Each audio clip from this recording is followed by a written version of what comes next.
చేతులతో నువ్వు చేసిన పాపిష్టి పనులను బట్టి యేసుక్రీస్తు యొక్క చేతులకు రేకులు దిగగొట్టబడినాయి. నీ తప్పుడు తలంపులను బట్టి యేసుక్రీస్తు యొక్క శిరస్సుకు ముళ్ళ కిరీటం పెట్టబడింది. మన మోహపు చూపులను బట్టి యేసుక్రీస్తు యొక్క ముఖం మీద ఉమ్మివేయబడింది. మన తప్పుడు తిరుగుళ్లను బట్టి యేసుక్రీస్తు యొక్క పాదాలు సిలువకు కొట్టబడినాయి. మన శరీరంతో చేసిన పాపిష్టి నీచమైన కార్యాలను బట్టి యేసుక్రీస్తు యొక్క శరీరము దున్నివేయబడింది. మనం అందరం చేసిన పాపిష్టి పనులను బట్టి మనకు మరణ శిక్ష రావవలసి ఉంది. కానీ యేసుక్రీస్తు నా స్థానంలో తానే మరణ శిక్షను భరించాడు. ఇక నీకు నాకు శిక్ష లేనే లేదు.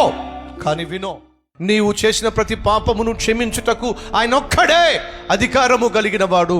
అలా క్షమించడానికి ఈ లోకానికి వచ్చిన యేసును నువ్వు అంగీకరించకపోతే, క్షమాభిక్షను ప్రసాదించే క్రీస్తును కాదనుకుంటే, నిన్ను తప్పించగలిగిన వాడు ఈ లోకంలో ఎవడున్నాడు?